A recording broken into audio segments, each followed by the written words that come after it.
Alright, so giving writing back to Pani.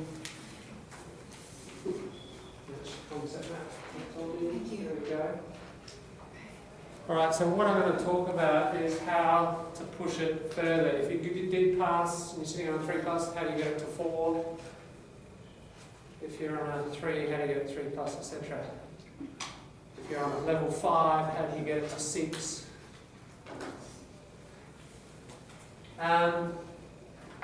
Alright, I think the key thing is to know yourself as a writer. You know, what are your strengths? What are your weaknesses? It's like anything.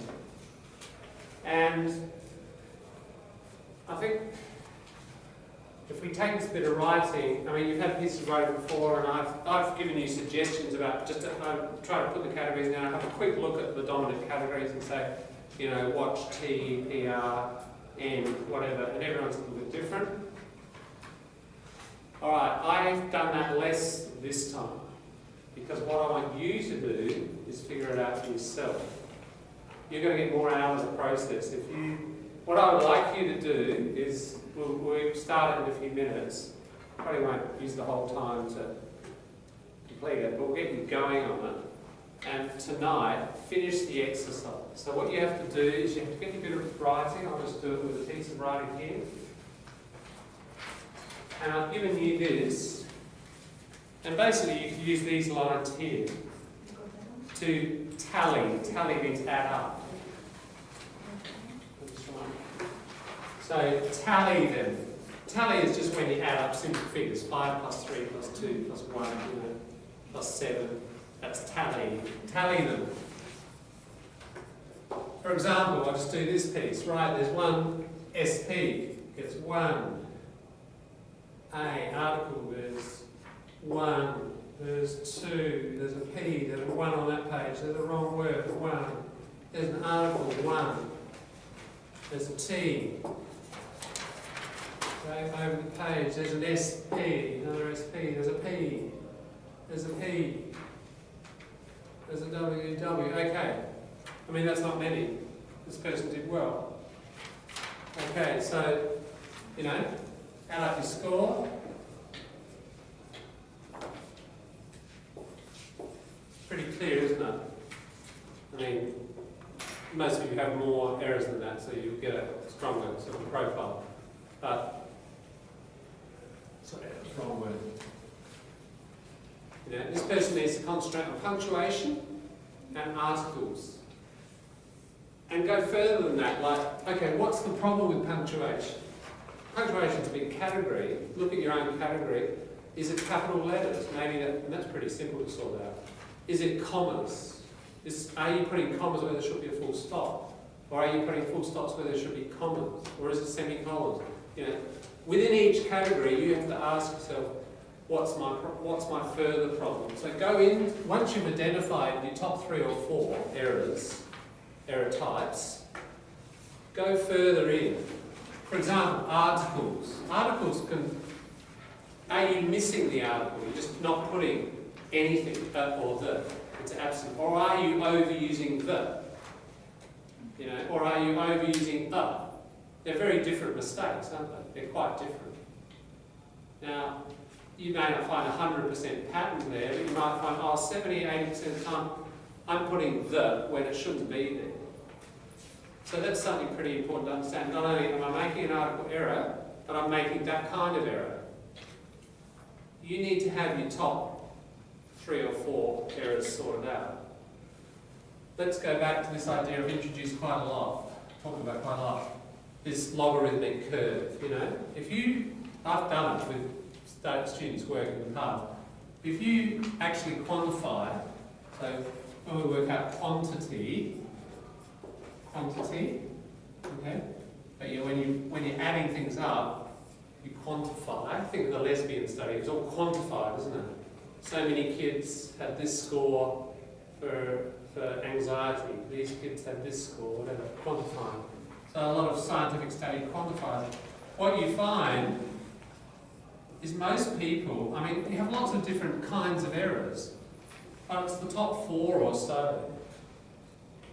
If we think of that as the number of actual errors, which it's your top 1, 2, 3, 4 that contribute to about 70 or 80% of your actual errors. So if you focus on that stuff, just seems logical, good strategy, yeah? Put your energy into that. Don't worry about all your different error types. Put it into this and wipe that out. If you can wipe that out, look how many errors you got left, a lot less. And then, of course, okay, next day, imagine you do that over 3 or 4 months, you get rid of those, or most of them, then that becomes your new profile, doesn't it? And it will be different types of error, but it will be more advanced. You'll be up to kind of level 4 because you'll have different kinds of error. I've talked before about level 3 tend to have verb errors, verb form, tense, part of speech. By the time you wipe those out, you kind of got article, preposition, maybe some spelling, a bit of punctuation and commas, you know. That's a more advanced profile. You have different types of error. So I think you have to track your own progress through and see, you'll see it changing. And ideally, you know, get that thing I've just given you, make lots of copies. And when you write from now on and you get feedback from anyone, whether it's an editor or a university marker or your boss who's editing, you know, just keep doing this. What are my error types? And you'll be moving through level 3, level 4, level 4 plus, and you'll probably sit there for a long time. But you keep it self-examining like this, that's a real key to moving forwards, isn't it?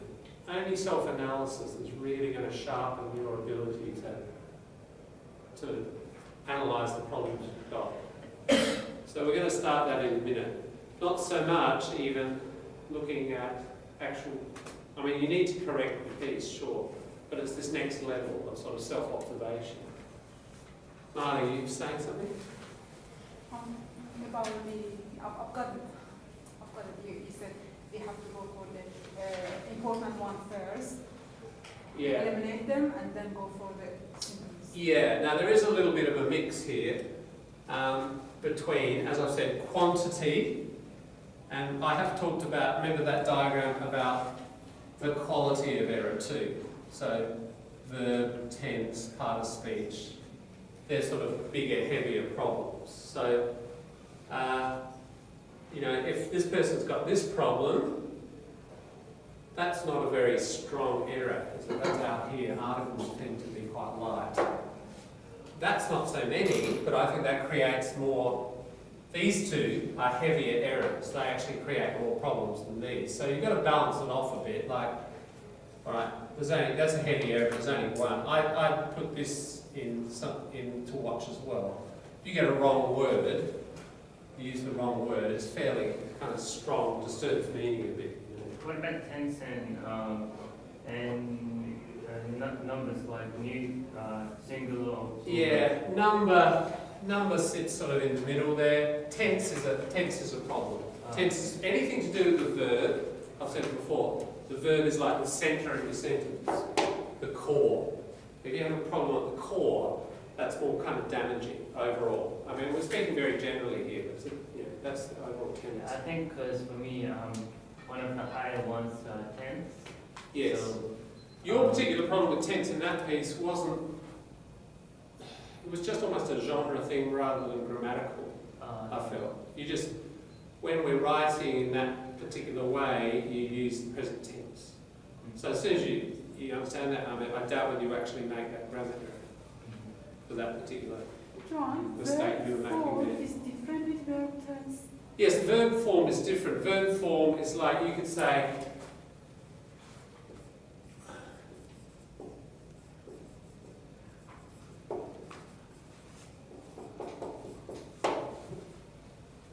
right, now that's not a tense error. I can tell you're speaking in the present, but there's a problem with the verb, isn't there? There's an auxiliary missing.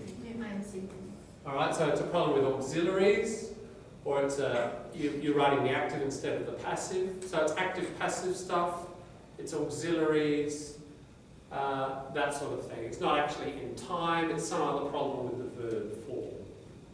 Verb tense is not a tense. Verb tense is about tense, indeed. But it is not tense. No. If you write I thinking about it, that clearly you're in the present tense. but you've got to put in a little extra verb here.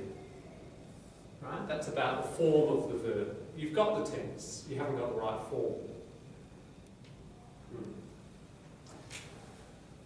So, what if we do just quarter of an hour on say, I probably have to do correction first. Go through and correct as much as you can. Again, I think, 70% or so, you'll be able to just realise, oh, that was kind of silly error, I can see straight away. There'll be 20-30% you have to think about or discuss, as usual. But then, I want you to start this process, as I say, you've got this form, and start actually quantifying. You'd be surprised, most people will kind of be fairly accurate about their own self-estimate, but not always. Some people think, I'm not too bad at spelling, and then, oh, actually, it's my dominant error, or, oh yeah, I think I'm pretty bad at articles, but actually, you have hardly any problem. So, I think actually adding things up, sometimes it's like anything, sometimes when you measure your own performance, you get a different result than what you think. So, let's just leave you to do that for 10 or 15. Would you like to rewrite it in